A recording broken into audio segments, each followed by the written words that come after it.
écoutez, bonsoir chers amis. La conférence, hein, voilà, ça ne s'arrête jamais. 2 jours après, en voilà une autre, qui était prête depuis longtemps, hein. Alors j'ai mis conférence de révélation kabbaliste, c'est évidemment de l'humour, puisque nous n'allons pas parler de Kabbale. Dans la description, j'avais mis peut-être de la sciologie, peut-être pas, mais surtout beaucoup d'argent. Et vous allez voir que je n'ai pas menti. Attendez, je relis ce que j'avais écrit. Voilà, conférence des catacombes, en lien avec l'argent, mais aussi quelque part la sériologie. Mais en même temps, non, voire même pas du tout. Ceci n'est pas une conférence, c'est un objet cosmique tel le chien. Voilà. Bon, au-delà de cette description endiablée, voilà, merci de vous muter, monsieur. Qui êtes-vous, monsieur le hacker du 93 ou pas? Merci de vous muter tous, la France libre également. Bonsoir à tous. C'est qui ça, ce monsieur, le hacker du 93 La France libre, mutez-vous, merci. Voilà. Du coup, je vais enfin réussir à révéler le sujet de la conférence. Merci, on va y arriver. Donc voilà, en fait, ce soir, je vous propose une conférence détente, hein. Ce ne sera pas une conférence trop réflexive comme celle d'il y a 2 jours. On ne va pas parler de philosophie du temps, on va revenir sur des sujets terre à terre assez légers, mais des sujets un peu, comment dire, obscurs, ou du moins qui sont connus uniquement par quelques on-dit, par quelques expressions. Ah, excusez-moi, je vais y arriver. Donc ce soir, je vais enfin le révéler, nous allons parler du Proche et du Moyen-Orient, mais à une époque un peu intermédiaire, c'est-à-dire on va parler à la fois de la montée en puissance de l'Empire perse, des cités grecques, et on va un peu mêler tout ça via un personnage qui illustre très bien cette transition, c'est-à-dire à la fois cette montée en puissance du monde perse et en même temps cette montée aussi en puissance d'un autre côté du monde grec, puisque ce soir nous allons parler de Crésus, voilà, le roi Crésus, voilà, qui est connu uniquement par des on-dit, c'est-à-dire il y a une expression riche comme Crésus, le pactole, voilà, des mots qui sont passés dans le langage courant, mais au final, peu de gens savent qui était vraiment le roi Crésus. Et vous allez voir qu'on a suffisamment d'informations. Bon, il y a aussi énormément de contradictions dans les sources, mais les sources disent énormément de choses, et que quelque part, avec cette conférence, déjà, on va essayer de voir qui était Crésus, d'où vient sa lignée en quelque sorte, quelle était la géopolitique de sa période, donc le 6e siècle avant notre ère. Et vous allez voir qu'il y a des liens avec la sériologie, c'est pour ça que je mentais à moitié. Et enfin, en dernière instance, on le verra au cours de la conférence, mais j'appuierai dessus à la fin, on verra pourquoi il a été retenu dans la mémoire populaire, et dans la mémoire des Grecs principalement. Et vous allez voir que ça n'est pas anodin en fait, c'est que c'est lié à la géopolitique de l'époque. Donc ça va pas être une conférence anecdotique en fait, ça va être... voilà, on va vraiment essayer de replonger dans la géopolitique du 6e siècle avant notre ère, de l'Anatolie, de l'Empire assyrien, de l'Empire néo-babylonien, des débuts de l'Empire perse, etc. Donc, très brièvement, je vais vous présenter en guise d'introduction quelle est la dynastie de Crésus en fait. Et je vais aussi vous envoyer la carte que j'ai envoyée à Zertor. S'il peut l'envoyer dans Ressources Conférence, ce serait magnifique, sinon je le ferai. Donc Crésus était roi de Lydie. La Lydie, vous le verrez sur la carte, c'est une partie de l'Anatolie. Donc de la Turquie actuelle, le sud de l'Anatolie si vous préférez. Et donc il était à cheval avec les Mèdes qui plus tard ont été conquis par les Perses, l'Empire néo-babylonien. Il avait des liens avec toutes les cités grecques de la côte, puisque si vous le savez bien, à cette époque-là, au 6e siècle, il y a déjà des cités grecques qui sont sur la côte de l'actuelle Turquie, mais qui sont indépendantes, qui ont leur vie de cités indépendantes. Et Crésus, il est entre tous ces mondes-là. Alors, Crésus est le 5e et le dernier roi issu de la dynastie qu'on appelle les Mermnades. Je vais l'écrire dans le chat, ce sera plus clair, les Mermnades. Voilà, merci pour la carte Zactor. Je l'écris, voilà, parce que c'est une conférence avec beaucoup de moyens. Donc en fait, ce nom désignerait, comme beaucoup de dynasties, le nom d'origine d'un certain Mermnas, qui serait l'ancêtre de Gygès, qui lui serait le premier roi de cette dynastie-là, en fait. Bon, Mermnas, c'est sans doute un nom de tribu locale de la ville de Sardes, d'où serait issu Gygès, le premier roi de cette dynastie dont est issu Crésus. Pour être plus clair, en gros, la dynastie dont est issu Crésus est une suite de souverains qui ont régné sur le royaume de Lydie, comme je le disais en introduction, pendant environ 130 ans. De 680 avant notre ère jusqu'à 547 avant notre ère, date de la mort présumée de Crésus et de la chute de sa dynastie. En fait, c'est pour ça que c'est à la fois fascinant et complexe, comme beaucoup de sujets, c'est qu'avant l'arrivée sur le trône de Gygès, donc le premier roi des Mermnades, on sait très peu de choses de l'histoire de la Lydie, en fait. C'est assez complexe, c'est-à-dire que des auteurs grecs comme Hérodote, que je vais beaucoup mobiliser au cours de cette conférence, ont transmis énormément d'informations, mais comme souvent Hérodote le fait, c'est-à-dire que ce sont des informations transmises qui relatent des croyances, des contes un peu folkloriques, donc c'est difficile de démêler le vrai du faux. Il n'y a pas vraiment d'informations assez sûres sur quel était l'état de la Lydie précisément avant le début de cette dynastie-là. En tout cas, la Lydie, pour que ce soit un peu plus clair, c'est une région de vallée fluviale, je vais y arriver, et de montagnes de l'Anatolie occidentale. Normalement, vous l'avez sur la carte.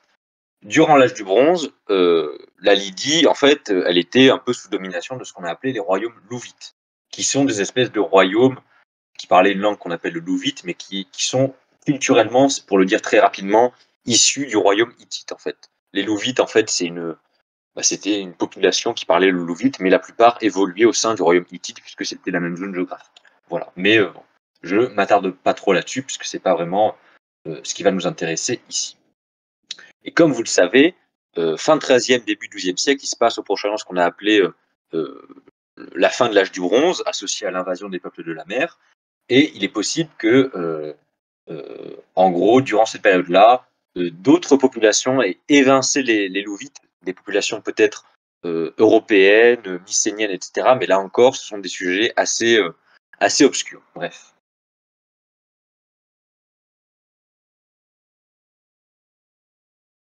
Quoi qu'il en soit, malgré ces informations assez disparates, on sait que la cour de Sardes, donc Sardes, retenez bien, c'est le nom de la capitale du royaume de Lydie, c'est là où Hérode, non pas Hérode, mais Crésus a exercé son autorité.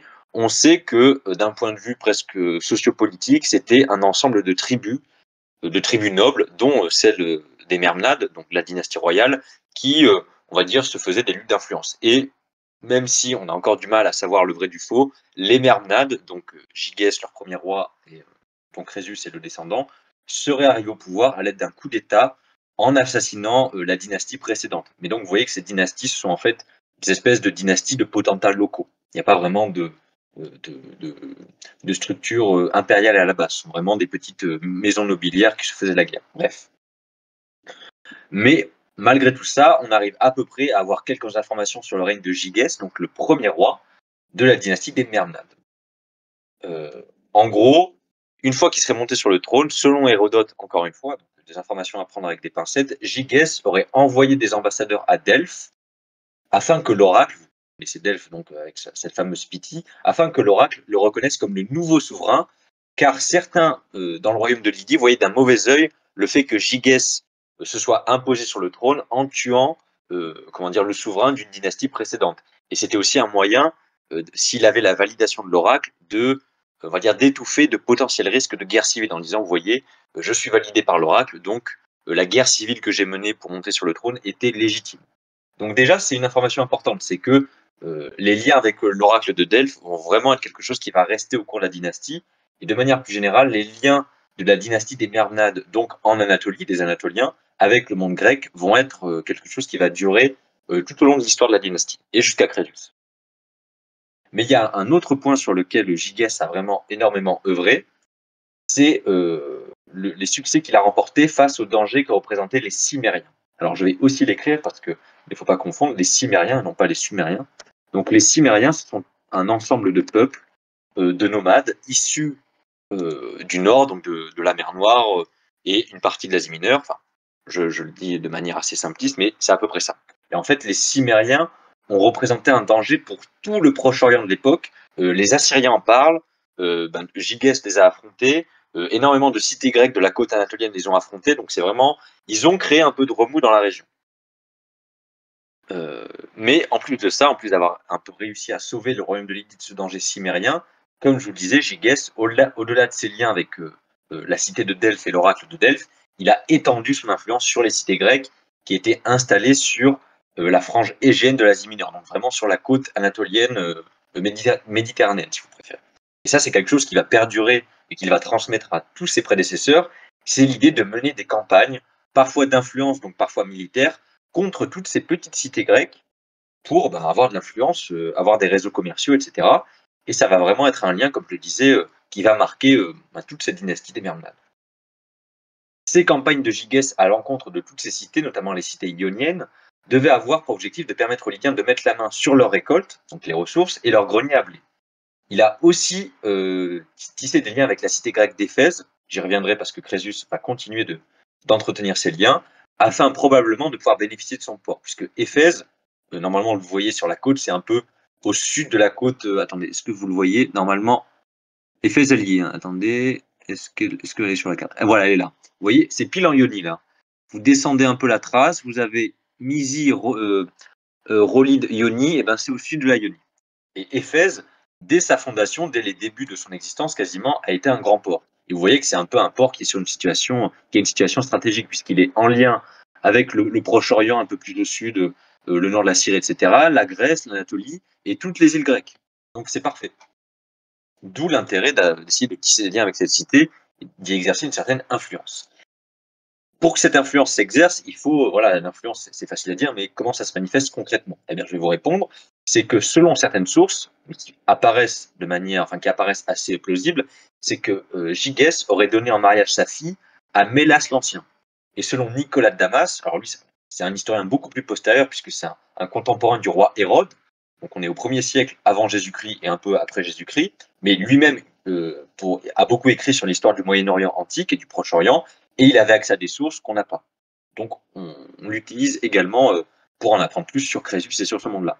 Et donc Nicolas de Damas nous apprend que Gygès aurait donné sa fille en mariage à Mélas l'Ancien, qui aurait été le tyran d'Éphèse à cette époque-là. Mais ces liens devaient, donc vous avez vu, il y a des liens commerciaux, des alliances dynastiques, mais il y a aussi des liens religieux. Un aspect sur lequel on n'aurait peut-être pas forcément pensé au premier abord. C'est-à-dire que ces liens avec Éphèse devaient également permettre aux Lydiens d'accéder à l'Artémision, qui était un sanctuaire que fréquentaient les Anatoliens, donc les Lydiens, dès le Xe siècle avant Jésus-Christ, donc un sanctuaire religieux. Le premier des Mernades, donc Gygès, s'est également tourné très vite vers la Troade, car à en croire le témoignage de Strabon, donc là, historien et géographe romain, donc largement postérieur de plusieurs siècles à cette période-là, les Milésiens, donc je vais y arriver, les habitants de Milet, donc la cité de Milet, ont dû demander la permission au roi lydien, donc à Gygès à l'époque, pour fonder Abydos, qui était une ville sur l'Hellépont. Donc vous voyez que dès ce premier roi de la dynastie des Mernades, toute une partie de ce qu'on a appelé les cités ioniennes, les cités du Pont, etc., toutes les cités grecques du pourtour anatolien étaient plus ou moins sous influence, voire suzeraineté pour certaines, de ce Gygès, et donc de ce premier roi des Mernades. Donc très vite, il y a une grosse influence. Et ces cités grecques ne sont pas anodines, puisqu'elles vont jouer un grand rôle dans les guerres médiques, donc dans le déclenchement des conflits entre la Grèce continentale et le monde perse. Et vous allez voir que c'est pas anodin. Quelque part, indirectement, Crésus va rentrer dans l'imaginaire par là. Mais j'expliquerai ça plus tard. Mais comme je l'ai dit juste un peu avant, Gygès, son règne est surtout marqué par les incursions des Cimmériens. Et donc les Cimmériens, je donne maintenant un peu plus de contexte, ils sont déjà mentionnés en Anatolie pour le 8e siècle avant notre ère, donc un siècle avant que Gygès arrive sur le trône. Et leur nom reste associé à celui de la chute du royaume de Midas. Donc ils sont un peu rentrés dans l'imaginaire collectif parce qu'ils ont fait chuter des grands royaumes, de grandes cités. Ce peuple nomade va vraiment mener des incursions on va dire, très nombreuses et très destructrices en Lydie et en Ionie à partir des années 670 avant notre ère, donc à l'époque de Gygès. Pour le coup, d'autres sources mentionnent leurs incursions. Ce ne sont pas seulement à la fois l'archéologie et ces historiens grecs et romains qui en parlent. Les annales assyriennes, qui sont contemporaines des sources, nous en parlent. Les Assyriens, maintenant, vous commencez à les connaître. Vous savez que, si vous avez écouté la dernière conférence sur la synologie, vous savez qu'ils ont un peu un lien avec le Deutéronome, etc. Mais là, c'est pour autre chose. Bref, pour combattre ce peuple nomade qui était entré en Anatolie, Gygès va devoir se résoudre à envoyer une ambassade porteuse d'aide, donc il va lancer un appel à l'aide à Assurbanipal, qui avait une grande bibliothèque dans laquelle beaucoup d'œuvres du patrimoine sumérien et acadien étaient conservées. Donc vous voyez que tout se lie. Eh bien, donc Gygès envoie une ambassade d'appel à l'aide à Assurbanipal dans les environs de 664 avant notre ère. Et dans ces annales, donc les annales assyriennes, le roi assyrien, donc Assurbanipal, décrit que Gygès se reconnaissait comme son sujet et qu'il lui avait envoyé des présents, notamment un prisonnier cimérien, après sa première victoire contre le peuple nomade. Donc là, on voit vraiment, c'est exactement la même chose que pour le roi hébreu dont on avait parlé dans la conférence d'assyriologie, c'est qu'on a un roitelet qui demande de l'aide au roi assyrien, et le roi assyrien, alors peu importe quelle était leur relation véritable, mais dès qu'il y a un lien diplomatique, dans les annales assyriennes, c'est écrit comme quoi il se reconnaissait comme vassal, il a offert des présents au roi assyrien parce que c'est le soleil incarné, etc. Bref, vous voyez que tout se lie. Merci Francis pour tes remarques toujours aussi pertinentes. N'hésitez pas à mettre des questions si vraiment vous êtes perdu. Bon, ce ne sera pas une conférence d'assyriologie, hein. Vous voyez que quelque part c'est dans le même contexte. Cependant, malgré cette demande d'aide à l'Empire assyrien, enfin au royaume assyrien, Gigès ne va pas réussir totalement à endiguer la menace des Cimmériens, tant et si bien que les Cimmériens vont mener une offensive contre la ville de Sardes, donc la capitale du royaume de Lydie, et que Gigès trouvera la mort dans cet assaut cimmérien, probablement aux alentours de 644 avant notre ère. Je passe sur les successeurs de Gigès, puisque c'est pas vraiment ce qui nous intéresse. J'en viens maintenant directement à Aliat, le père de Crésus. Et vous allez voir que on va enchaîner directement après sur Crésus. N'hésitez pas à m'envoyer encore une fois des messages si vous êtes perdu ou si vous avez des questions. Je pense que c'est bon normalement. En fait, j'en viens directement à Aliat puisque les informations sur les successeurs directs de Gigès sont assez disparates et pas vraiment intéressantes pour notre propos. Et la plupart du temps, il faut juste retenir qu'ils s'inscrivent un peu dans la lignée de leur fondateur. Ainsi, donc Aliat va continuer de mener des expéditions militaires contre les différentes cités grecques d'Asie mineure. Donc il va continuer la politique de son aïeul Gigès. Et de même que son aïeul, il va chasser les Cimmériens d'Asie, cette fois-ci quasiment une bonne fois pour toutes, et il va très vite tourner son attention vers l'Est. Donc sur la carte, normalement, vous ne le voyez pas, mais imaginez que c'est... Voilà, vous le voyez... Hein, vous ne le voyez pas tant que ça. Vers l'Est, donc encore un peu plus loin de... Attendez... Si vous le voyez un peu. Bon, vous voyez la Phrygie, etc. Mais encore un peu plus à l'Est, vers à peu près vers la zone orange et encore un peu après. Donc en gros, il va tourner son attention vers les Mèdes. Puisqu'en fait, il a mené des alliances matrimoniales avec le roi Mède, Xiacar, selon Hérodote. Et vous allez voir que ces alliances matrimoniales font beaucoup jouer dans sa chute, et dans la chute de Crésus. Pardon. Mais voilà, c'est quelque chose qui va rester sous Crésus. Qu'est-ce que je voulais dire? Excusez-moi, je me suis perdu légèrement. Oui, en fait, voilà. Il mène ses alliances matrimoniales, mais avant de mener ses alliances matrimoniales, il y a une guerre qui s'ensuit, en fait. C'est que ces alliances matrimoniales sont un moyen de résoudre le conflit. C'est ce que j'aurais dû dire en premier lieu. Excusez-moi, la régie s'excuse. Donc c'est une guerre qui aurait duré 5 ans selon Hérodote, et Hérodote souvent affabule et enchevêtre son récit d'éléments légendaires épiques, puisque selon lui, c'est une éclipse totale du Soleil qui serait intervenue le 28 mai 585 avant notre ère, et c'est suite à cette éclipse qui a été interprétée comme un signe divin que les deux belligérants se seraient résolus à conclure une paix. Donc bref, très certainement Hérodote affabule. Il y a des indices qui montrent qu'il y aurait eu une éclipse dans ce temps-là, mais Hérodote, pour donner un aspect légendaire à son récit, a choisi de mêler les deux événements, c'est-à-dire qu'il y a effectivement dû avoir des ambassades pour la paix, et un peu avant ou un peu après, il y a dû avoir une éclipse. Mais pour donner du brillant à son récit, Hérodote va mêler les deux événements et leur créer un lien de causalité. Bref, et donc, comme je l'ai dit avant, cette paix va être résolue par des mariages contractés, et en fait, Aliat a donné sa fille, et donc la sœur de Crésus, qui s'appelait Arianis, en mariage à Astiage, qui était le fils de Xiacar, le roi des Mèdes. Donc les Mèdes, on est à l'est de l'Anatolie. Retenez juste ça. Et donc, c'est à la même occasion de ces entrevues pour la paix que les domaines lydiens et mèdes ont vraiment été fixés à partir d'une frontière qui a été délimitée sur le fleuve Alice. Alors, je ne sais pas si vous pouvez le voir.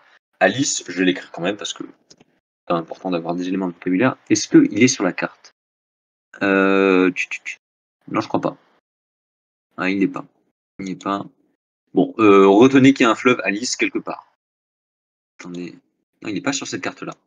Eh bien, écoutez, ah si, il y est, regardez.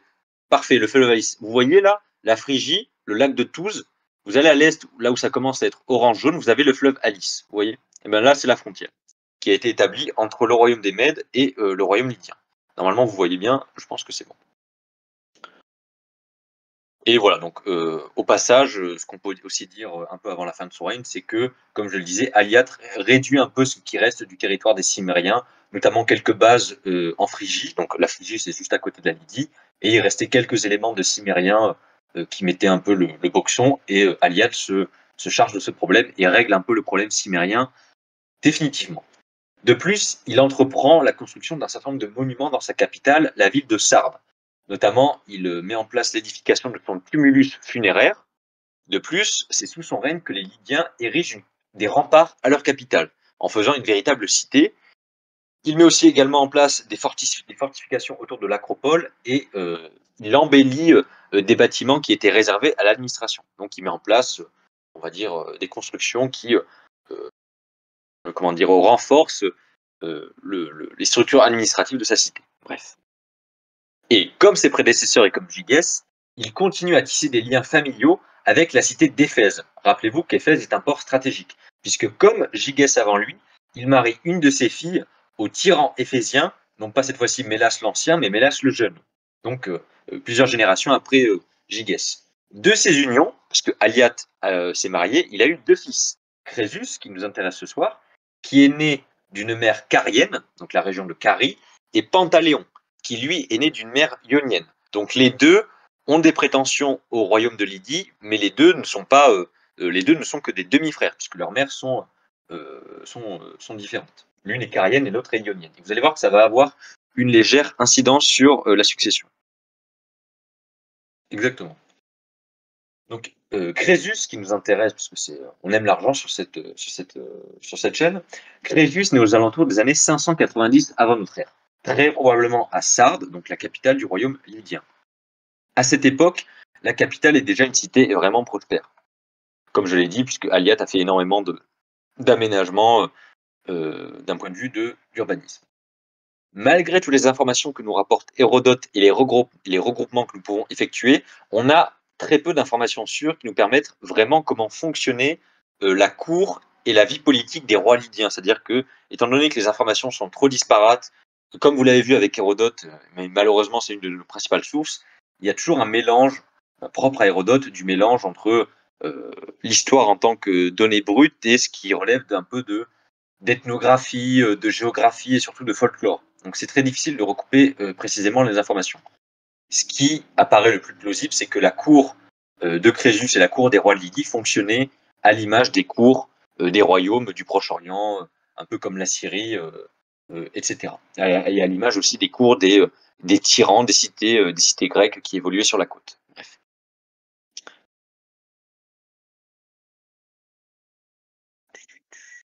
On a notamment, pour un peu donner des éléments justement un peu mythologiques, c'est que Hérodote et d'autres rapportent un événement fameux lors du règne de Crésus. C'est-à-dire que sous son règne, des sages seraient venus en visite à sa cour.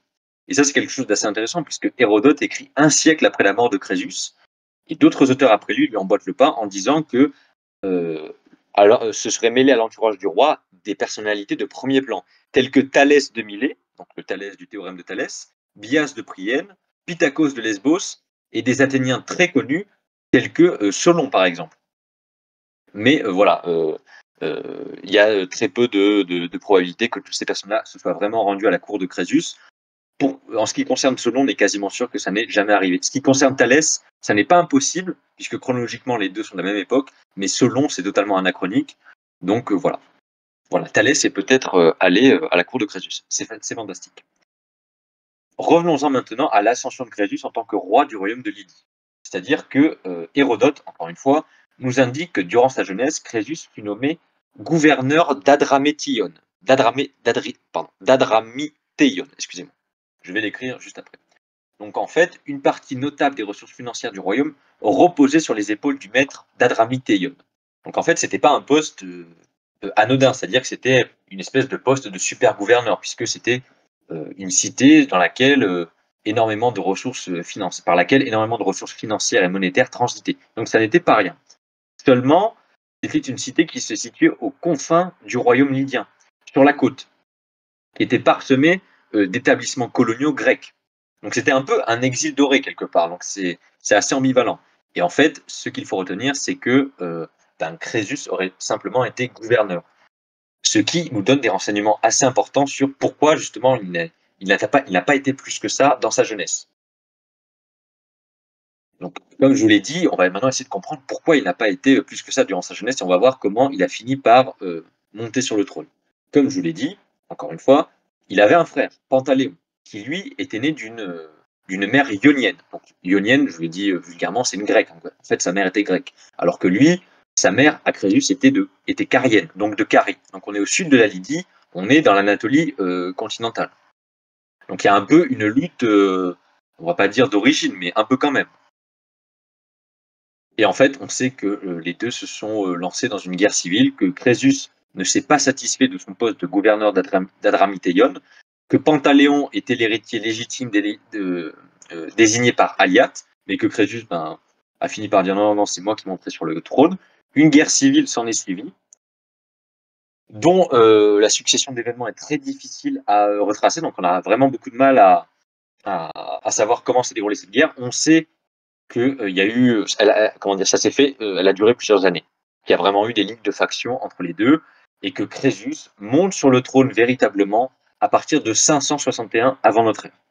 Donc il avait 29 ans. Et que son règne se termine en 547. Bref. Et si on arrive un peu à faire d'autres recoupements chronologiques, on voit que la lutte entre les deux frères se serait déroulée à peu près de 576 à 561 avant notre ère. Donc ça a duré quand même assez longtemps. Ça a vraiment été une guerre civile qui a un peu chamboulé l'équilibre du royaume lydien. Bref, je passe là-dessus parce que c'est pas le plus important. Retenez juste que très vraisemblablement Pantaléon finit mort tout simplement, et que Crésus monte sur le trône.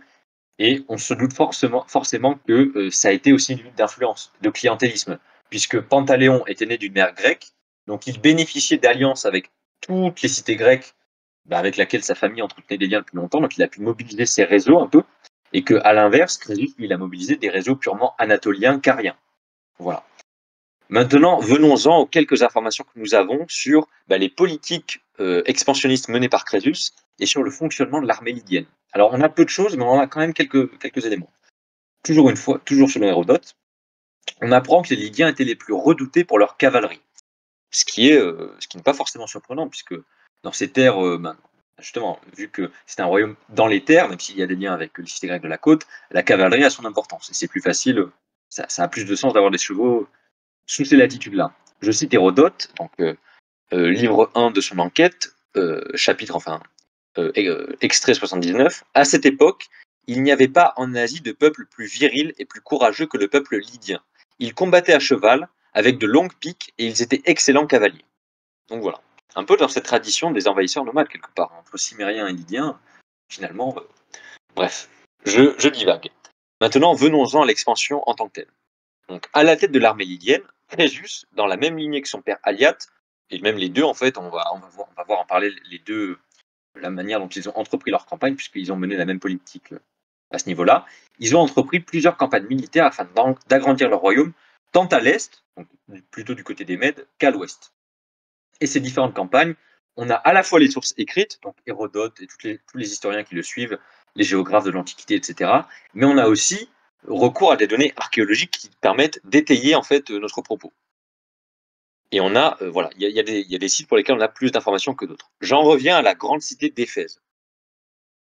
On sait que, justement, ça a été une cité qui a eu une grande importance, et que Aliate et Gygès bien avant lui ont vraiment essayé de mettre la main sur la cité d'Éphèse, qu'ils ont entretenu des liens religieux avec elle, qu'ils l'ont un peu sauvée des Cimériens, etc. Crésus, donc, dès qu'il a fait assassiner son frère Pantaléon, il entreprend une première campagne militaire contre Éphèse et son tyran Pindare. Ce dernier, donc, qui était grec, parce que Éphèse, on est dans le monde grec, eh bien, le tyran d'Éphèse s'était rangé du côté de Pantaléon, puisque Pantaléon était d'origine grecque, lors de la lutte entre les deux demi-frères pour accéder au trône. Donc c'est un peu une expédition de revanche, suite au fait que Crésus ait fini par l'emporter sur son frère. Donc c'est un peu une expédition de représailles, voilà, c'est le mot que je cherchais. En fait, pourquoi je m'attarde sur Éphèse? Parce que c'est la campagne militaire de Crésus qui est la mieux documentée. Parce que Hérodote en parle, Pollien en parle, Élien en parle. Donc 3 auteurs différents qui écrivent chacun à des époques très diverses, Hérodote étant le plus ancien, les autres étant un peu plus récents. On apprend de sources sûres que lorsque Crésus arrive aux affaires, c'est vraiment le tyran Pindare qui est à la tête d'Éphèse. Ce dernier, qui est un grec, était apparenté à Crésus, puisque sa mère était une des filles d'Aliate. Vous voyez ce que je veux dire? C'est-à-dire que la mère tyran d'Éphèse, c'était une des filles d'Aliate. Donc Pindare, le tyran d'Éphèse, était le neveu de Crésus. concernant la prise de la ville, pour savoir vraiment comment militairement il a mené ce siège, on a quelques informations. En gros, il aurait entrepris un siège puisque le tyran d'Éphèse, Pindare, aurait refusé de donner les clés de la ville. Donc, un siège se met en place. Une tour de l'enceinte s'effondre. Et en fait, le fait que cette tour soit effondrée, si on en croit les auteurs grecs, ça aurait provoqué une espèce de stupéfaction des habitants. Mais voilà. Bon, après, il y en a qui glosent sur des stratagèmes un peu mythiques, comme quoi, oui, mais en fait, il faudrait protéger la muraille en la connectant à un câble qui était lié au temple pour protéger la cité. Donc là, c'est certains auteurs grecs qui brodent là-dessus pour montrer que la cité était protégée, qu'il y avait quelque chose de divin. Mais bon, ça reste plutôt de l'ordre du mythe. Mais quoi qu'il en soit, c'est que ce subterfuge, si on en croit les auteurs grecs, bon, c'est difficile de savoir si c'est vraiment le cas, aurait permis de protéger Éphèse. C'est-à-dire qu'on sait de source sûre que Crésus n'a pas rasé Éphèse comme il aurait pu le faire pour d'autres cités. Mais il y a d'autres raisons qui permettent d'expliquer qu'il ait épargné la ville d'Éphèse. C'est-à-dire que l'une de ces raisons, nous vient des données archéologiques. C'est-à-dire que des fouilles ont été entreprises sur le temple dont je vous parlais, l'Artémision d'Éphèse, qui était un grand sanctuaire religieux. Et comme je vous l'ai dit, ce temple était aussi un lieu de dévotion pour les Lydiens. On a par exemple des indices je vais y arriver. On a des traces de monnaie lydienne qui datent de la fin du 7e et du début du 6e siècle qui ont été retrouvées dans l'enceinte du temple. Donc on sait que les Lydiens donnaient de l'argent à ce sanctuaire, qu'ils y allaient en pèlerinage, etc.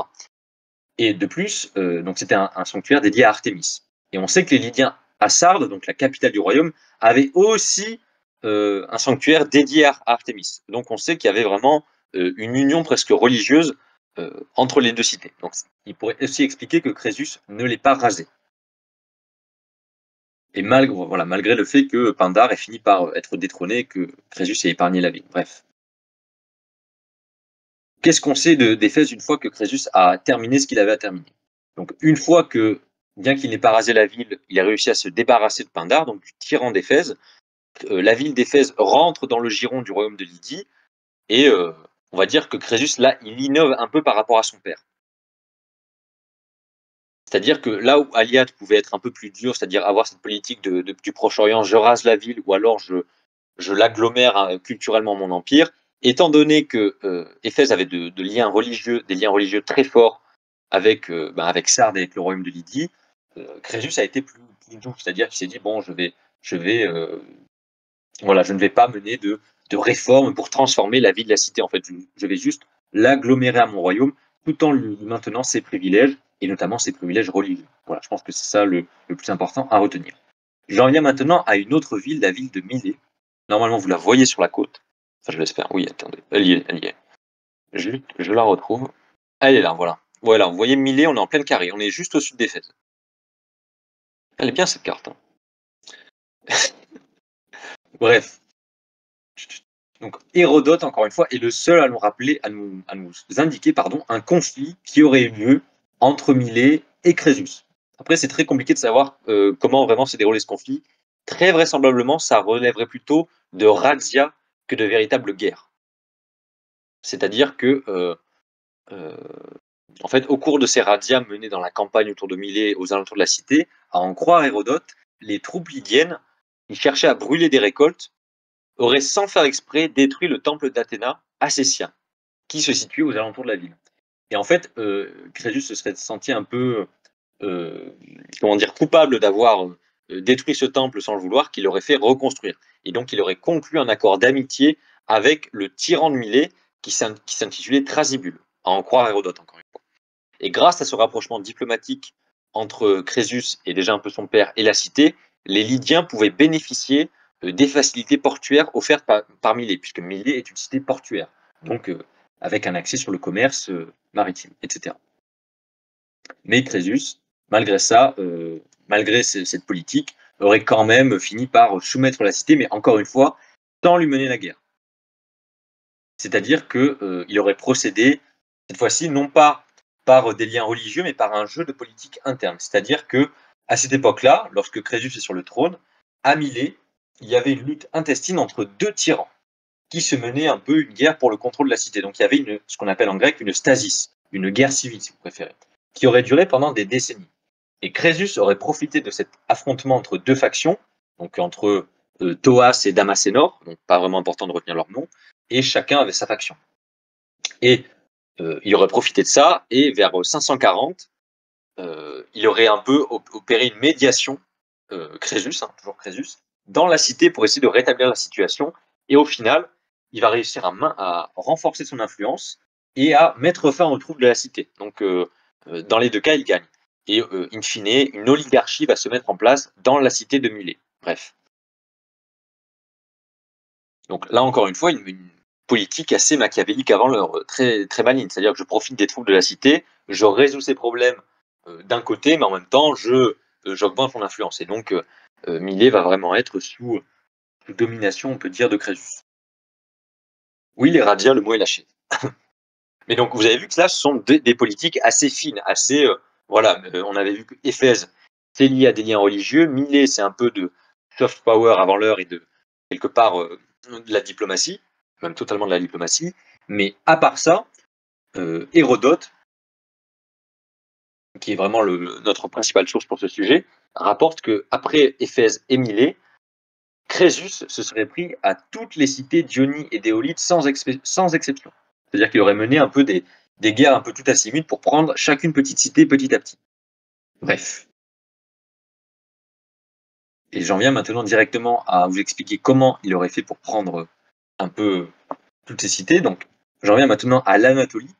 Quand je dis cités, ce ne sont pas forcément les cités grecques de la côte. Ça peut être des cités un peu indépendantes qu'on trouve dans les terres.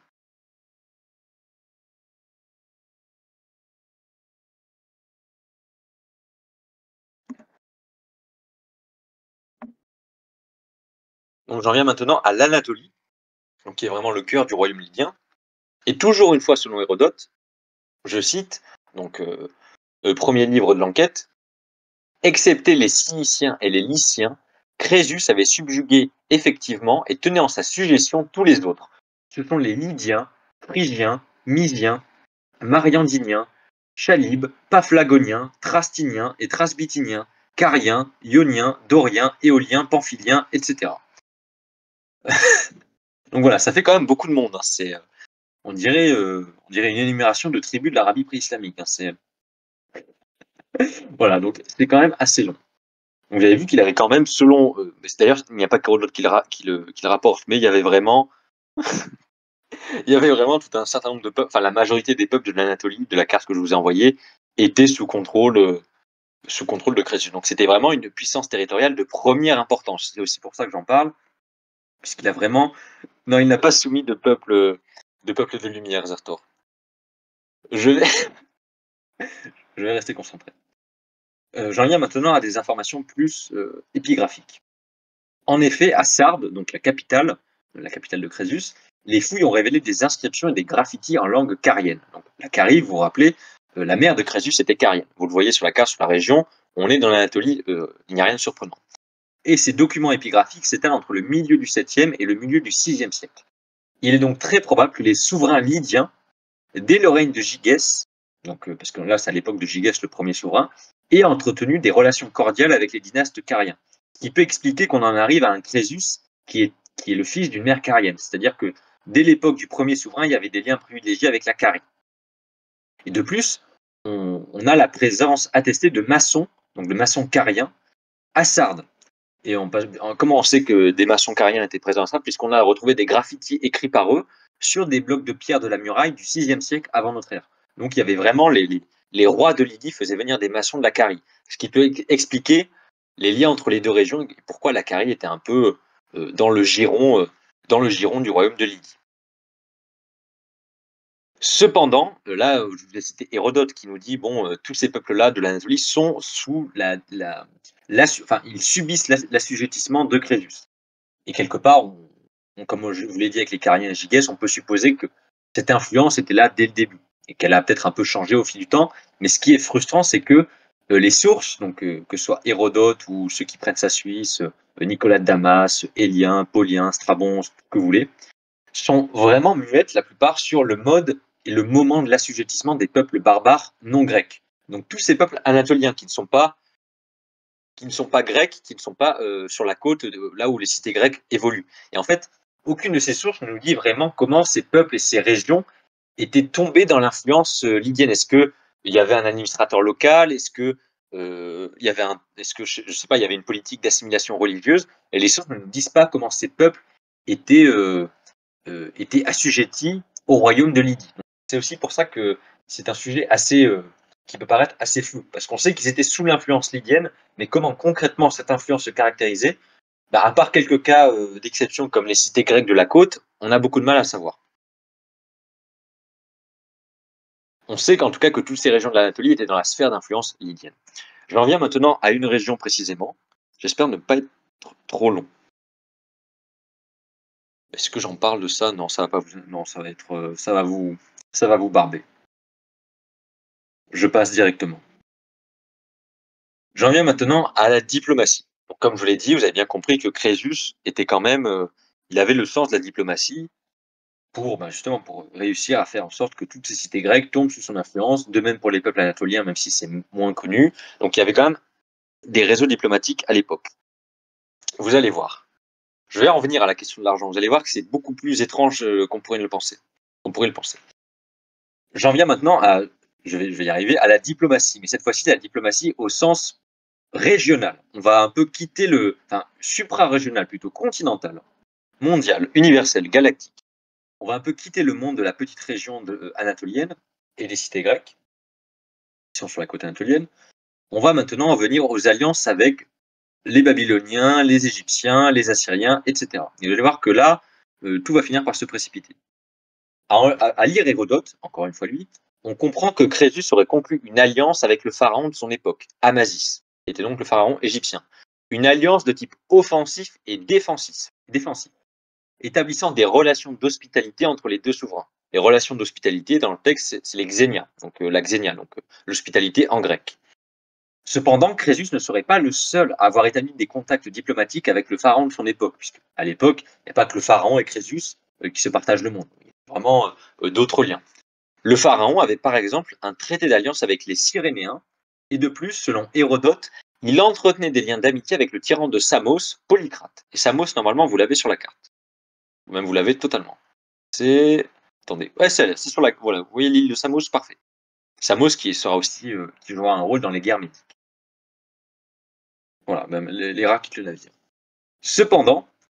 Qu'est-ce que je veux dire? Vous m'avez perdu. Vous m'avez déconcentré. Ce monsieur qui est parti m'a vraiment déconcentré. Bref. C'est qu'en fait, pourquoi le pharaon entretenait des liens d'hospitalité avec les Grecs? C'est que les Grecs avaient vraiment, bon, ils étaient déjà sur tout le pourtour méditerranéen, mais de plus, énormément de Grecs combattaient dans l'armée du pharaon. Et Cyrène, c'était vraiment un, qu'est-ce que je veux dire? Voilà, ça. Je vais y arriver. Je vais y arriver. Excusez-moi. Léger instant, voilà, exactement. Donc je vous l'ai dit, en fait, si le pharaon entretenait des liens d'hospitalité avec certains tyrans grecs, c'est parce que il avait des Grecs sur son territoire, notamment à Naucratis, qui était un comptoir grec sur le Nil, donc littéralement une enclave territoriale grecque sur le Nil, une espèce de comptoir, littéralement, enfin, c'est vraiment un comptoir, qui permettait de faire du commerce, et énormément de Grecs évoluaient dans l'armée du pharaon. Si vous vous rappelez la toute première conférence d'archéologie biblique, qu'on repostera un jour, je l'espère, on voyait très bien que Goliath et David, si on étudiait l'équipement de Goliath, il avait l'équipement d'un mercenaire grec au service de l'Égypte. Vous voyez que, et si vous le savez bien, les Hébreux ont toujours eu des relations compliquées avec l'Égypte. Bref, je passe sur ces parallèles, mais vous voyez que tout est lié. Donc c'est pour ça que le pharaon entretient des liens privilégiés avec le monde grec. Et Crésus, il est un peu au centre de ce monde grec, puisqu'il contrôle toute l'Anatolie, et toutes les cités grecques de la côte sont un peu sous son influence. Cependant, l'alliance que Crésus a établie avec le pharaon n'a pas vraiment été une alliance, ça a plutôt été une alliance d'hospitalité, une alliance vraiment guerrière au sens premier du terme. Cependant, juste avant de conclure et d'arriver à la Babylonie, c'est que cette alliance, elle va vite être rompue, mais j'ai expliqué pourquoi. Ce que je voulais dire juste avant, c'est que le pharaon, quand il avait des alliances avec toutes ces petites cités-États grecs, il se considérait comme le soleil du monde, en fait. Moi, je suis le roi, vous êtes des petits vassaux, et l'alliance que vous entretenez avec moi, elle n'est pas sur un terrain d'égalité. Et il est fort à parier que c'était très différent avec Crésus, puisque, comme je viens de vous le montrer, toute l'Anatolie, une grande partie des cités grecques, les Mèdes à l'est, ça en faisait une puissance territoriale de premier plan. Donc l'alliance qu'il avait avec le pharaon, c'était plutôt sur un terrain d'égalité, à l'inverse des cités grecques qui entretenaient des liens d'amitié avec le pharaon. Bref. Mais pourquoi il y a cette alliance avec Crésus? On pourrait se dire, oui, mais moi je me contente de faire mon influence auprès des cités grecques, pourquoi je m'allierai avec lui? Puisqu'indirectement, on se dispute un peu des influences dans le monde grec. Et vous allez voir que tout ceci a des raisons. C'est-à-dire qu'à la fin du 7e et au début du 6e siècle, donc à l'époque où Crésus apparaît sur scène, les pharaons égyptiens durent faire face régulièrement aux armées babyloniennes en Syrie-Palestine. Et là, on revient aux conférences d'archéologie biblique. La Syrie-Palestine qui était un territoire sous contrôle égyptien depuis très longtemps. Depuis au moins depuis la victoire du pharaon égyptien Néchao II à Megiddo en 609 avant Jésus-Christ. Encore une fois, je renvoie à la première conférence d'archéologie biblique. À cette même bataille meurt le roi Josias, très important pour la composition du texte biblique. Donc quoi, tout s'enchaîne. Mais la prise de Jérusalem en 587, donc un peu plus de 20 ans plus tard, par le roi babylonien Nabuchodonosor II, marque la fin de la suprématie égyptienne dans la région. C'est-à-dire qu'au-delà d'avoir pris et détruit le temple et déporté les Juifs, les Babyloniens chassent les Égyptiens de la région. Et d'ailleurs, le fait que Jérusalem soit détruit est lié à une erreur de la part des rois d'avoir su correctement évaluer le jeu d'alliance entre Babylonie et Égypte. C'est pour ça que les prophètes bibliques comme Jérémie vitupèrent contre les rois bibliques parce qu'ils se sont trompés dans leurs alliances. Ils ont été arrogants, ils ont voulu s'allier avec l'Égypte et, in fine, la Babylonie a mis la main sur la région et a détruit le temple. Bref, là, c'est pas une conférence sur la Bible. Vous voyez qu'on est dans la même situation, en fait. C'est le même monde. Enfin, c'est la même période, plutôt. Donc, à l'époque, on est en 562, enfin, dans les années 570-560, quand Crésus est au pouvoir. Le pharaon Amasis conclut une alliance avec Crésus. Lui, il n'a pas vraiment craint d'attaque babylonienne entre 562 et 556. Cependant, en 556, la situation change, puisque Nabonide arrive au pouvoir, à Babylone. Et lui, il entreprend des expéditions militaires dans les environs de Gaza et aux abords de la frontière égyptienne. Et Gaza, vous le savez, on est vraiment à côté de l'Égypte. Et cette situation pourrait expliquer que le pharaon Amasis cherche une alliance auprès de Crésus. Et donc cette alliance, je vous l'ai dit, elle était vraisemblablement plutôt défensive. Mais cette alliance intéressait également Crésus, puisque depuis Nabuchodonosor II, donc celui qui a détruit le temple, les Babyloniens étaient également présents en Cilicie. Vous le voyez sur la carte, la Cilicie, on est juste en dessous de la Lydie, on n'est pas loin du tout de la Lydie. Enfin, on n'est pas loin, mais on est le cœur historique de la Lydie, mais on est dans la sphère d'influence lydienne, puisque une partie déjà de ce qui est en jaune était sous influence lydienne, donc on est vraiment juste à côté. Ce qui explique que les deux soient mis d'accord pour éventuellement s'entraider si les Babyloniens attaquaient. Cependant, en fait, on peut douter de cette alliance. Alors là, vous allez me dire, je scie la branche sur laquelle je suis assis, mais non. C'est-à-dire qu'en fait, seulement Hérodote nous transmet cette alliance, en nous disant que c'est vraiment une alliance militaire au sens classique. Peut-être, là c'est une hypothèse, mais très intéressante, que ce lien fort entre Crésus et le pharaon, donc entre Crésus et Amasis, a été imaginé dès le début du 5e siècle, à Delphes, où ces deux souverains, qui étaient des personnages exceptionnels pour les Grecs, s'étaient montrés très généreux. C'est-à-dire que Amasis, de par sa politique pro-grecque, puisqu'il en avait dans son empire égyptien, qu'il voulait faire des alliances avec eux, le commerce, l'armée, etc. Crésus, idem sur les cités grecques de la côte ionienne, et bien ces deux personnages-là, par leur influence, ont donné énormément d'argent à certaines cités grecques, notamment au sanctuaire de Delphes, dont Crésus et même avant Gyges sont le premier souverain, comme je l'ai dit en début de conférence.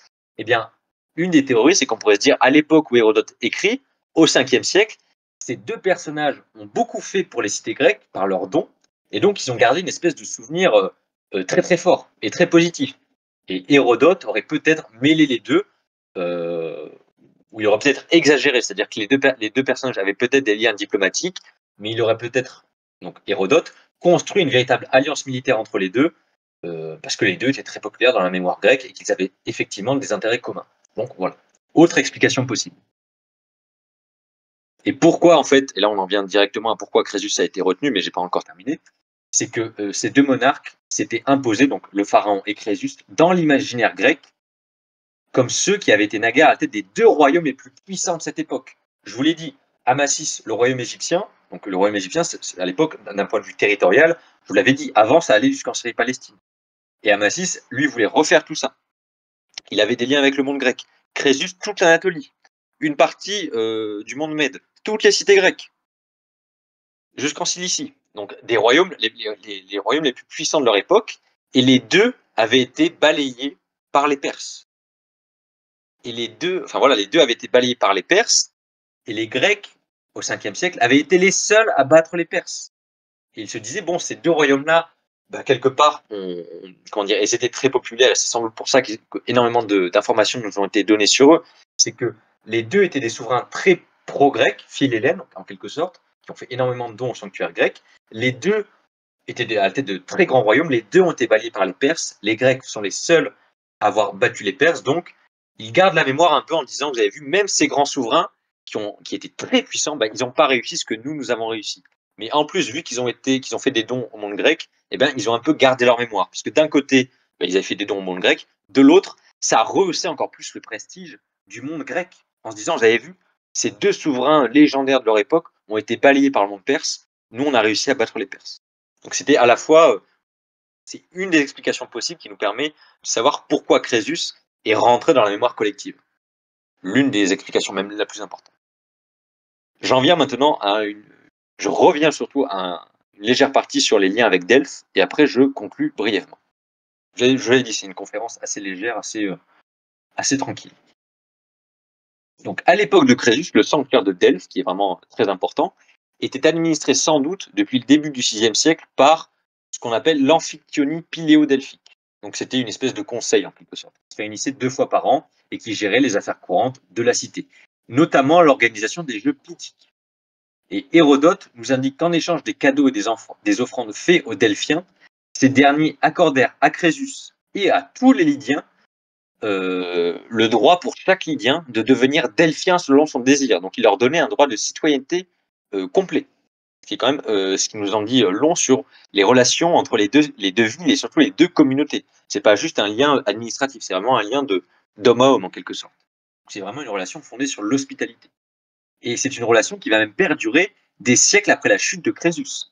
Les privilèges accordés aux Lydiens par la cité de Delphes vont être encore mentionnés au 1er siècle de notre ère, comme privilège presque administratif. Donc c'est vraiment quelque chose qui est resté très longtemps. Voilà. Et en plus de ça, ce qu'il faut retenir, c'est que les liens d'hospitalité et d'amitié entre Crésus et Delphes, bon ça, aucun doute là-dessus, mais de manière plus générale, on sait que Crésus entretenait des liens diplomatiques avec le monde grec continental, notamment avec la cité de Sparte, où il y avait une relation de xénia, d'hospitalité, et donc très probablement des liens qui étaient rendus vivants par l'échange de cadeaux. Voilà. Donc quelque part, Crésus était vraiment partout. J'en viens maintenant au déclenchement géopolitique qui va amener à la chute de Crésus et à sa fin. Puisque vous le savez, au Proche-Orient, au milieu du VIe siècle, il y a une petite puissance qui monte et qui va finir par tout balayer sur son passage. Cette puissance, ça s'appelle l'Empire perse. Alors, très compliqué de retracer les origines de l'Empire perse.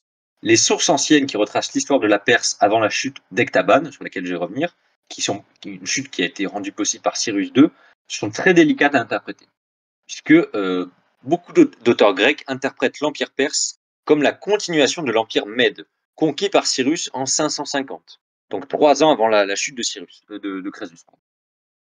Donc, je ne vais pas vraiment revenir là-dessus, mais il faut retenir qu'il y a un texte, le Cylindre de Cyrus, qui est le document le plus ancien, qui donne des éléments de généalogie de l'Empire perse. Dans ce texte, Cyrus, qui est donc l'empereur perse, est qualifié de roi d'Anshan, et le reste de sa généalogie est également détaillé.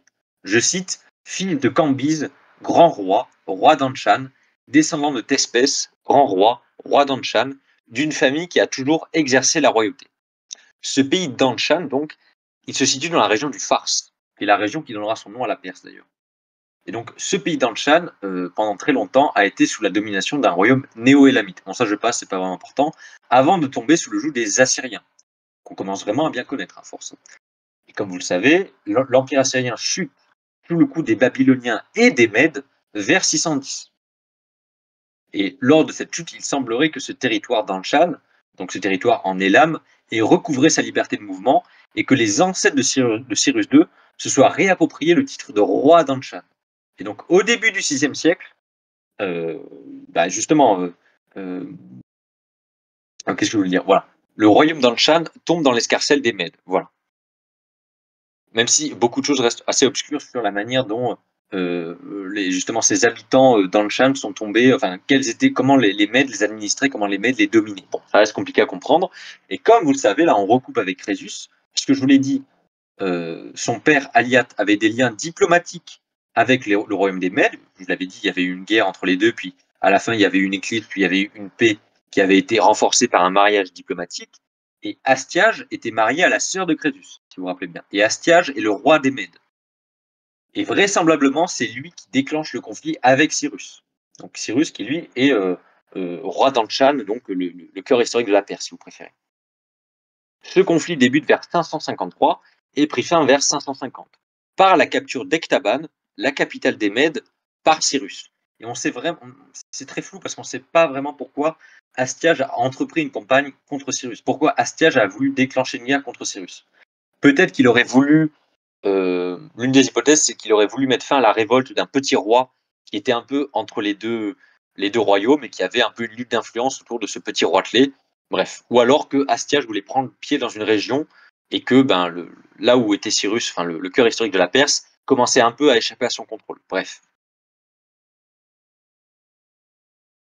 Et ça reste assez flou, puisqu'on a d'autres informations comme la chronique de Nabonide, qui, avec Hérodote, semble indiquer que également une partie de l'armée mède se serait également révoltée contre Astiage et se serait rangée du côté de Cyrus. Donc c'est pas vraiment un conflit ethnique ni territorial, c'est plus un conflit d'influence de personnes en fait. Mais ça reste assez flou.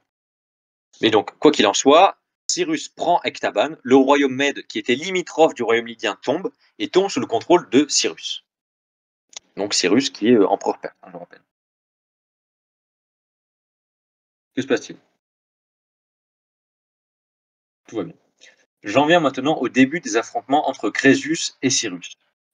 Donc, Astiage, je vous le rappelle, il y avait des liens diplomatiques très forts avec le royaume lydien, puisque Astiage est marié à la sœur de Crésus.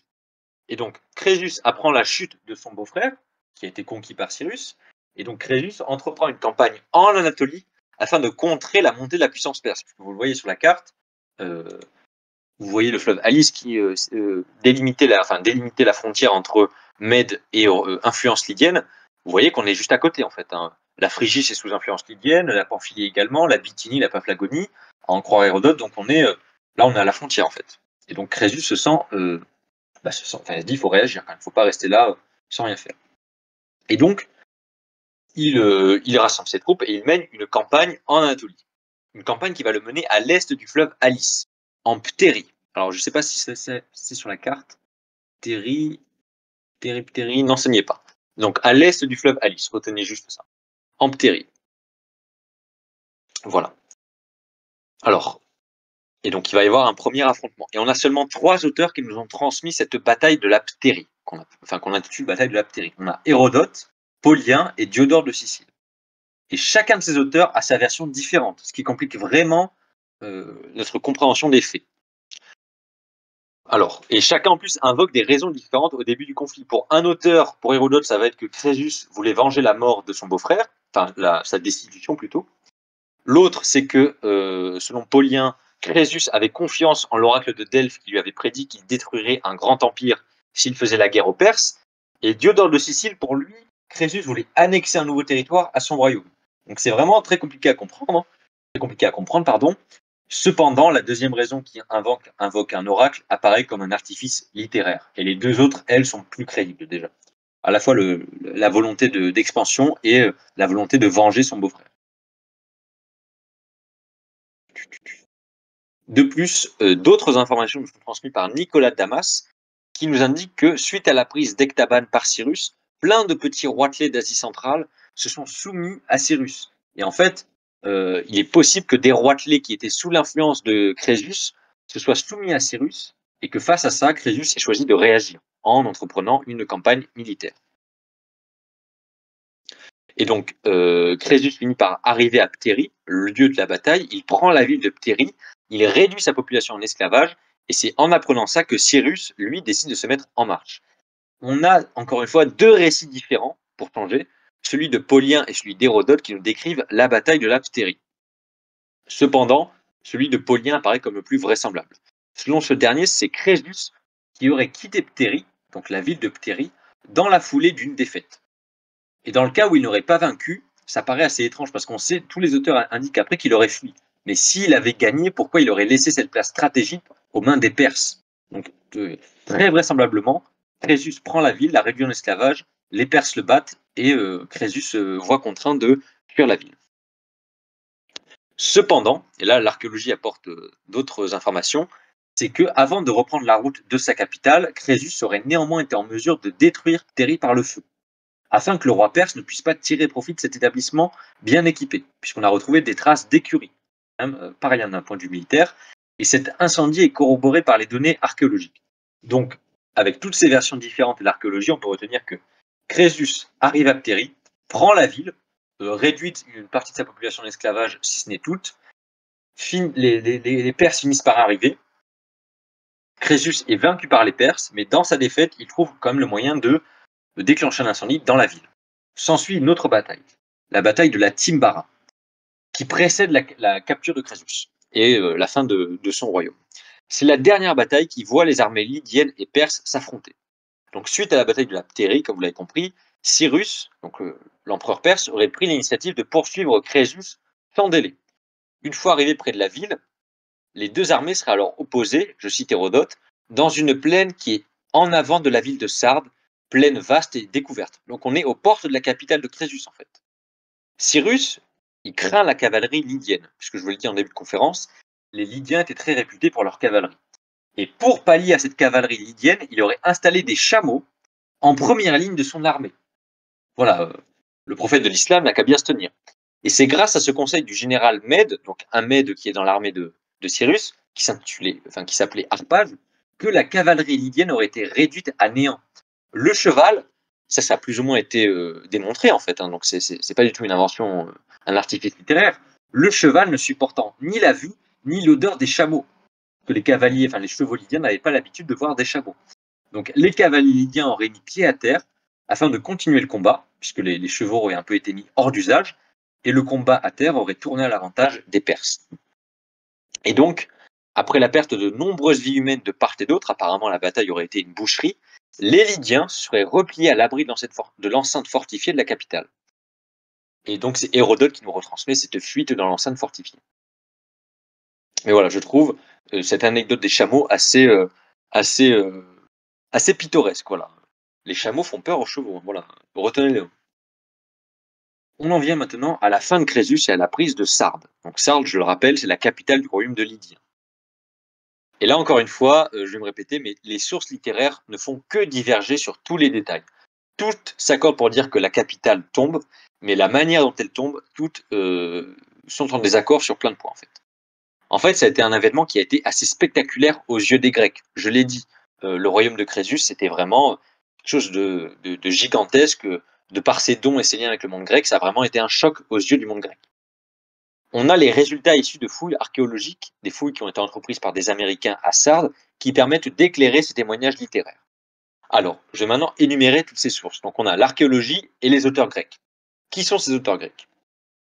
On va vous les citer, enfin je vais vous les citer. On a Hérodote, toujours là, toujours dans les bons coups, 5e siècle avant Jésus-Christ, Ctésias de Cnide, 5e, 4e siècle avant Jésus-Christ, Xénophon, 5e, 4e siècle avant Jésus-Christ, Parthénios de Nicée, 1er siècle avant Jésus-Christ, et Paulien, 2e siècle après Jésus-Christ.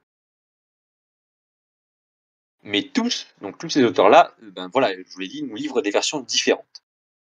Je vais les résumer très brièvement. À la fois les versions et les découvertes archéologiques. Il est fort probable, si on recoupe toutes les versions et toutes les découvertes, il est fort probable en fait que les soldats perses entreprirent l'ascension de l'acropole de la ville et finir par pénétrer à l'intérieur avant de la livrer au pillage. Donc ils finissent par passer les murailles, rentrer dans l'acropole, donc le cœur de la cité, et la livrer au pillage en fait. Cependant, la date exacte de la chute de Sardes continue de faire polémique, mais c'est à peu près sûr qu'elle a eu lieu aux alentours de l'automne 547. J'en reviens maintenant à Crésus. Qu'est-ce qui lui est arrivé? Et bien là, encore une fois, les témoignages littéraires divergent, mais ils inventent énormément et c'est très surprenant. C'est-à-dire que bon, c'est un épisode nébuleux, mais beaucoup de sources s'accordent sur un point. Crésus finit sur un bûcher. On se croirait, voilà, Crésus était un cathare en fait. Hein, voilà. Révélation de dernière minute. Très étonnant. En fait, c'est que c'est très étrange. Bref, c'est-à-dire que la plupart du temps où ces sources nous indiquent qu'il est mort sur un bûcher, c'est pour donner comment dire, c'est un artifice littéraire, mais c'est un artifice littéraire qui va assez loin. C'est-à-dire que le bûcher, à chaque fois, on nous dit oui, mais au dernier moment, Cyrus sauve Crésus et en fait son conseiller, mais à chaque fois, le bûcher devient un élément de dramaturgie. Et il y a une vraie influence du théâtre grec sur la manière dont les auteurs grecs ont rapporté la vie et la mort de Cyrus. D'où le côté un peu mythologique du personnage. C'est-à-dire qu'on a par exemple une version qui nous indique que les troupes perses voulaient tuer Cyrus en le mettant sur le bûcher, et au dernier moment, Crésus, et au dernier moment, Cyrus arrive dans la capitale et dit non, sauvez-le, épargnez-le, et il fait de Crésus son conseiller, et ça devient un super ami, et il meurt dans la dignité et dans la paix. Donc dans tous les cas, le bûcher devient un élément presque mystique. Il y a même une version où il y a un oracle qui le sauve, etc. Enfin bref. Donc le bûcher est presque un élément théâtral de la mort de Crésus. Et en fait, c'est quasiment sûr, comme je vous le disais, que Hérodote, par exemple, qui nous parle du bûcher, a pris des éléments du théâtre grec qu'il a connu, puisque Hérodote a vécu à Athènes à l'époque où le théâtre grec était en plein essor. Donc il y a vraiment des apports littéraires dans la manière de raconter la fin de vie de Crésus. C'est assez complexe. D'un point de vue plus historique, on sait que plusieurs sources orientales, donc non grecques, qu'elles soient babyloniennes ou perses, nous indiquent que c'était la coutume chez les Babyloniens et dans le monde perse également de parfois épargner les souverains rivaux. Mais c'était pas non plus des enfants de cœur. Par exemple, chez les Babyloniens, on sait que lorsqu'ils faisaient des victoires dans plusieurs villes, par exemple Jérusalem, il y avait cette tradition de déporter des fois des individus d'une ville ou de les massacrer. On a des preuves archéologiques et textuelles de massacres de Babyloniens parce que ils avaient pris une ville, ils avaient battu un peuple, il y avait des massacres pour marquer le coup. Donc Cyrus, ça paraît assez étonnant qu'il aurait épargné Crésus. La suite logique, ce serait qu'il ait tué Crésus, parce qu'on n'entend plus vraiment parler de lui après cet épisode-là. Et même les auteurs qui brodent sur sa survie en tant que conseiller ne sont pas vraiment... Il n'y a pas vraiment d'éléments tangibles qui viennent étayer cette hypothèse. Donc très vraisemblablement, Crésus meurt exécuté sur ordre de Cyrus. Voilà ce qu'on peut dire. Mais, une fois la ville prise, Cyrus va s'appuyer sur l'administration locale pour gouverner l'ancien royaume de Lydie et plus particulièrement la ville de Sardes. J'en viens maintenant à l'aspect monétaire, avant de conclure. Mais j'ai quasiment tout dit. Puisque vous savez qu'aux abords de la ville de Sardes, à l'ouest, coulait un fleuve assez étonnant. Un fleuve qui s'intitule le Pactole. On voit vraiment, voilà, vous savez maintenant d'où vient l'expression Pactole.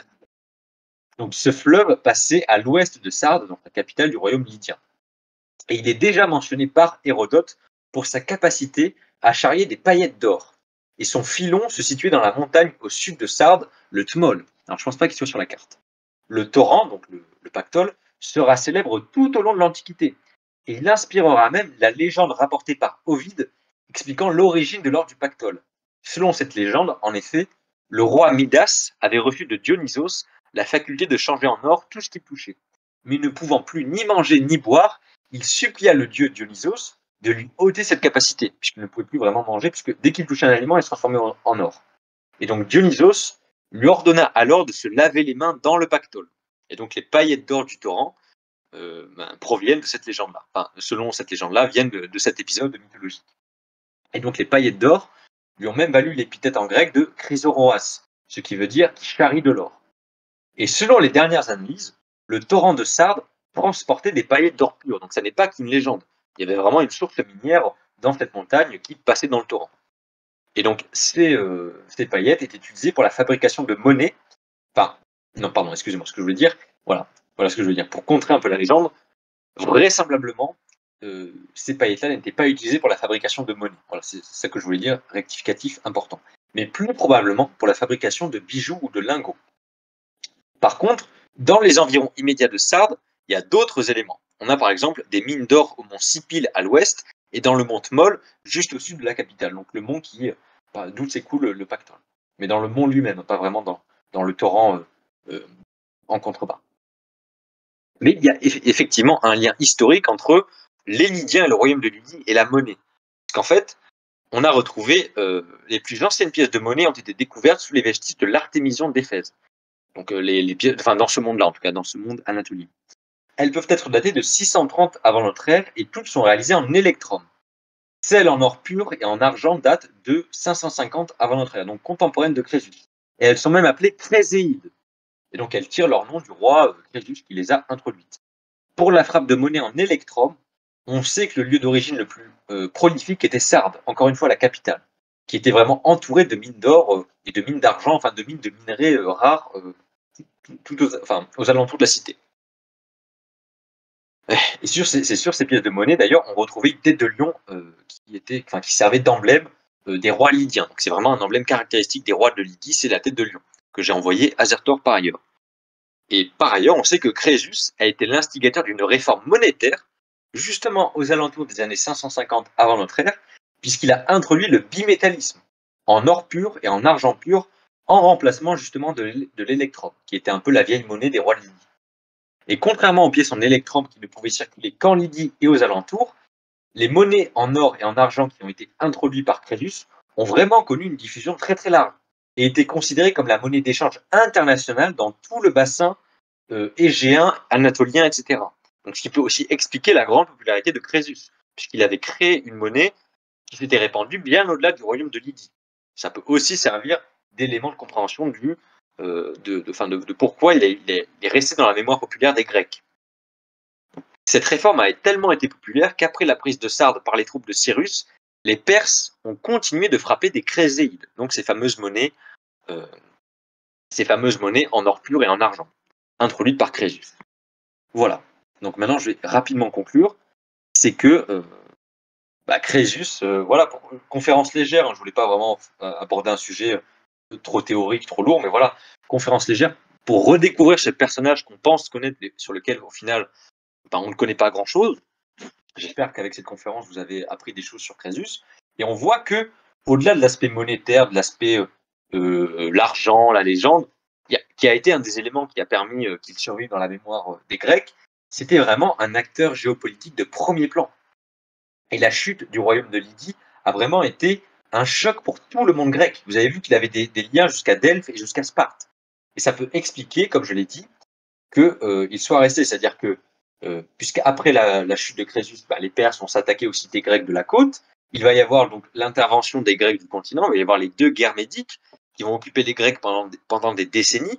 Et le fait d'avoir réussi à battre les Perses, ça va quelque part contribuer à ressusciter la mémoire du vaincu qu'a été Crésus, puisqu'en se disant, c'est incroyable, ce type-là qui a tant fait pour le monde grec, qui était un des hommes les plus puissants de son temps d'un point de vue géopolitique, il contrôlait l'Anatolie, les cités grecques, il avait des liens avec le pharaon, et bien lui a été battu, et bien nous, on a réussi à battre les Perses. Donc les deux éléments se sont réunis. D'un autre côté, c'était quelqu'un qui a beaucoup fait pour le monde grec par ses dons, donc il est resté dans la mémoire, et encore plus, c'était un souverain très puissant qui a été battu par les Perses, et nous, on a battu les Perses, donc ça permet quelque part remémorer Crésus, ça permet aussi de glorifier le monde grec, indirectement.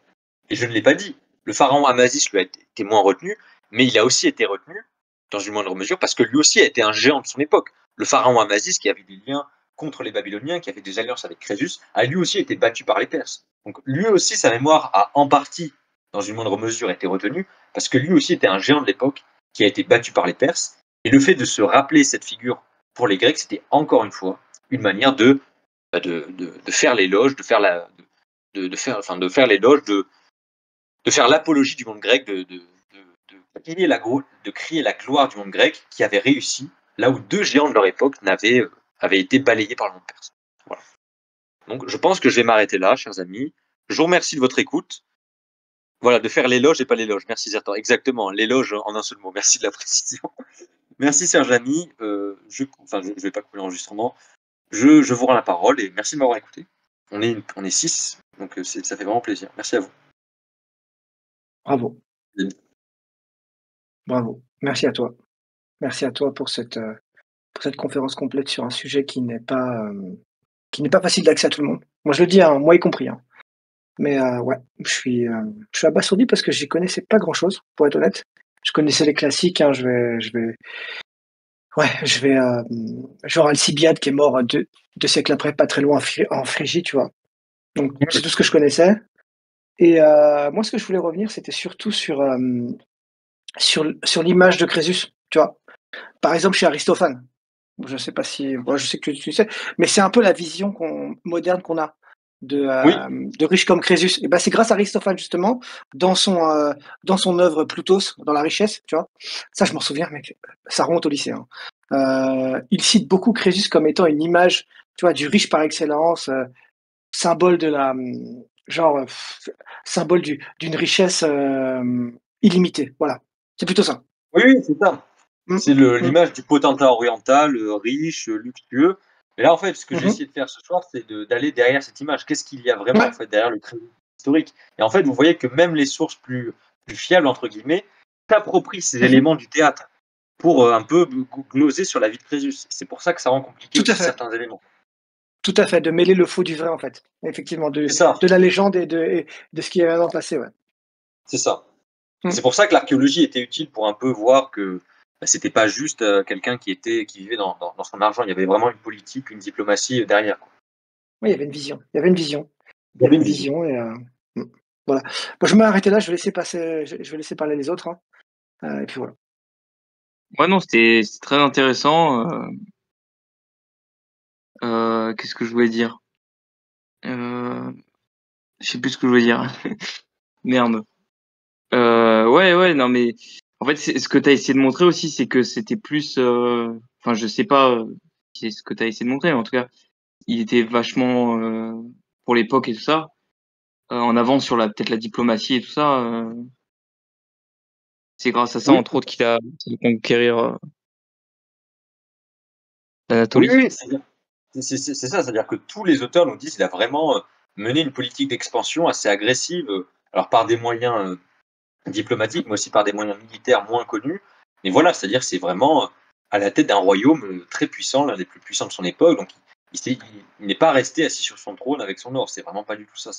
Il a mené Ouais, une diplomatie, politique d'agression, de conquête, politique monétaire, bimétallisme hors argent, hein, c'est vraiment, c'était une révolution pour l'époque, hein, à tel point que les Perses mais l'ont maintenu. ouais. Mais du coup, oui, c'est intéressant que ce soit Hérodote qui en parle, et même les Grecs de manière générale, c'est que oui, c'est comme tu l'as dit à la fin, c'est que ça montre bien qu'il est quelque part une pierre angulaire pour la Grèce, pour montrer ouais la supériorité grecque peut-être. Ah oui, oui, parce qu'après, rétrospectivement, il y a plein d'auteurs grecs qui vont se dire: «Oui, mais c'était le début de la fin», c'est-à-dire le fait que le royaume de Lydie passe sous contrôle perse. Parce que c'est sûr que sur le coup, ça a pu être un choc, mais forcément, les Grecs ne s'attendaient pas, enfin, ils ne savaient pas comment ça allait se dérouler ensuite, ils n'avaient pas la vision du futur. Mais rétrospectivement, ça a Ouais. pu être revu. Ça a été réinterprété, la chute de Crésus. Une fois que les Grecs ont battu les Perses, on s'est dit: «Ah d'accord, c'était le début Ouais, ouais, ouais. d'un phénomène, en fait», tu vois? Ouais, c'était un petit peu la fin du monde, le fait que Crésus meure, mais après C'est ça. le fait de reprendre l'Anatolie, ouais, ça a été C'est ouais. ça.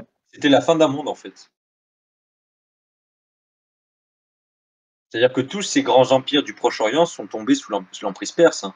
Crésus, les Mèdes avant lui, l'Égypte avant lui et les Babyloniens après lui, en fait. Puisque Crésus, c'est à peu près vers 500, 547 que sa capitale tombe. 539, Babylone tombe sous les Perses. Et après, c'est l'Égypte. Ouais, ouais. Donc ça va très vite. Ouais, donc c'est très rapide, ouais, Très très rapide. ouais. OK. Petite question, je sais pas si c'est une question annexe ou pas, mais est-ce que tu as lu Le Roi Candole de André Gide? Est-ce que c'est... Non, du tout, je t'avoue. Non, du tout. Je Parce que du t'avoue, coup, c'est non. un peu le début de ce contexte-là, non? Puisque c'est le contexte avec notre ami Gigès, qui est, Et oui, qui est dans ce bouquin. ben, je note la référence. Le roi Cambodge. Et alors juste à un moment, tu disais qu'il y avait, enfin, c'était quoi du coup le lien avec la syrologie? Enfin, avec Ben, le la lien, potion. ben, c'est que Gigès, en fait, est mentionné dans les sources assyriennes, en fait. Ah oui. Attends, juste, mais c'est pour ça que je suis d'accord avec Colo, mais je voulais pas le dire. Voilà, moi, André Gide, ça n'est pas ma tasse de thé, hein, voilà. Je me pose Ouais, avec le ça a été sûr dans que le- J'ai Ah pas, bah, ah bah pas du tout. Ah mais moi non plus, hein, je te j'attendais la rassure. remarque de Polo. Tu savais tu savais qu'elle allait venir, hein. Je savais. Voilà, Ouais. pour ceux qui veulent savoir, abonnez-vous et surtout payez le Patreon. Voilà. Non, mais honnêtement, moi, je sauve les on les nourritures off. terrestres, qui était un très beau livre. Mais à part ça, bon, c'est pas ma passion, j'avoue. Non, mais pour répondre à Zertor, c'est qu'en fait, il est mentionné Gigès comme, comme certains rois de la Bible qu'on avait abordés, comme vassal de l'Empire assyrien. C'est juste qu'en fait, à cette époque-là, il y a l'invasion des Cimériens, qui sont des peuples nomades de la mer Noire, et que Gigès a dû les affronter. Les Assyriens aussi, et Gigès aurait envoyé une demande d'aide aux Assyriens. C'est pour ça que son nom est Ah mentionné oui. dans les annales assyriennes. Ok, ok, ouais. Et donc, vu que les Assyriens avaient tendance à considérer que tout ce qui n'était pas eux était leur vassal ou leur soumis, eh ben, il est mentionné comme vassal de l'Empire assyrien. D'accord, ouais. Ok. Oui, après de toute manière, ouais, ça se termine vite. Comme tu disais, après au 6e siècle, c'est terminé, quoi. Oui, ça dure 130 ans, la dynastie des Mermnades. Ouais. C'est pas bien long. Et voilà, c'est tout un monde un peu anatolien, pas loin de l'Iran, un peu ce monde-là, qui est mal connu en fait à ces périodes-là. Il y a beaucoup de choses qui restent assez obscures. Ouais. Non, non, mais c'est bien. Encore une fois, j'aime bien ces conférences parce que ouais, bah, ça comble les lacunes que j'ai sur ces sujets-là que, enfin, je connais rien, quoi, sur tout ça. Ça permet d'échanger, de découvrir, c'est l'idée. Ouais. D'autres questions qu'on remarque, chers amis?